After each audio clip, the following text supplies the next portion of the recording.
Welcome to Lesson 3. Today we are going to create a painting app.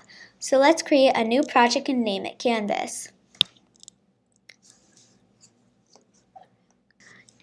Once in the Designer view, go to the Drawing and Animation menu. Here we will select the Canvas object and add it to our screen. It is important to rename all your objects so that you can easily distinguish them one from another. Rename Canvas to Drawing Canvas by selecting it and clicking Rename. While Canvas is selected, change its height to 80% and width to Fill Parent. Now go into the Layout menu and drag and drop the horizontal arrangement layout into the empty space. Change alignments to center and background color to none. Lastly, adjust its height to 10% and width to Fill Parent.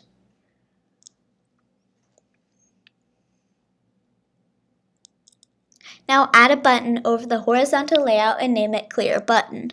And set the text field to clear. You can experiment with the button's font, size, color, and other properties as you wish.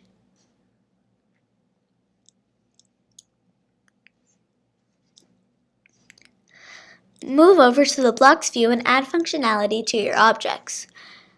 There are three main functions that we want to achieve today. The first is drawing a dot onto the canvas, the second is drawing a line onto the canvas, and the third is to clear the canvas. To start, let's define the difference between a touch and a drag. A touch is when the user taps the screen so they touch the screen and lift their finger without moving it. A drag is when the user places their finger on the screen and moves it while maintaining contact.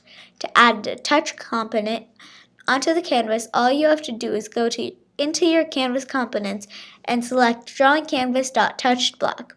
Next, go back into the Canvas section and select the Call Drawing Canvas.draw circle block and place it to the touch block. You might notice that we have two variables, x and y. These are actually coordinates for where the user touches the canvas. To get that value, we can either go into the Built-in Variables tab and select the Get block or click X and Y highlights on the Dot Touch block. Add Get block for both X and Y.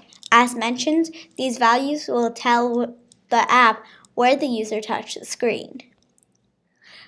Now we have to set the radius of our dot. Just go into the built-in math section and select the number block, then fill it in the desired thickness of your dot. To finish, make sure the Boolean function, that is the true or false function, is set to true.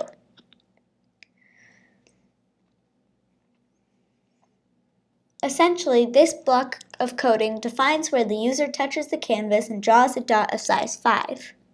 Similarly, to draw a line, go back into the Canvas tab and select the When Drawing Canvas.drag block into your workspace. Next, select the Call Drawing Canvas.line block and attach it to your drag block.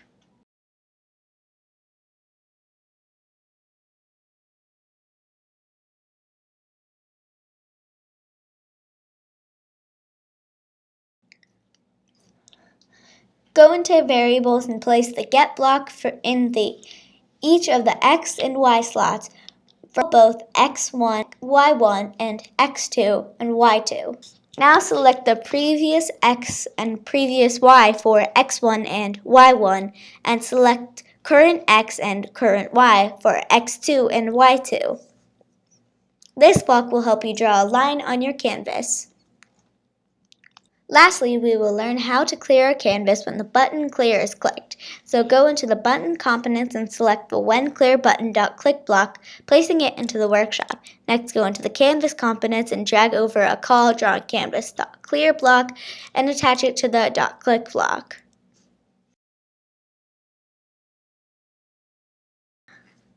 With this, you have completed all the tasks required for Lesson 3. Till next week, you can use what you have learned today and experiment with your canvas however you want to.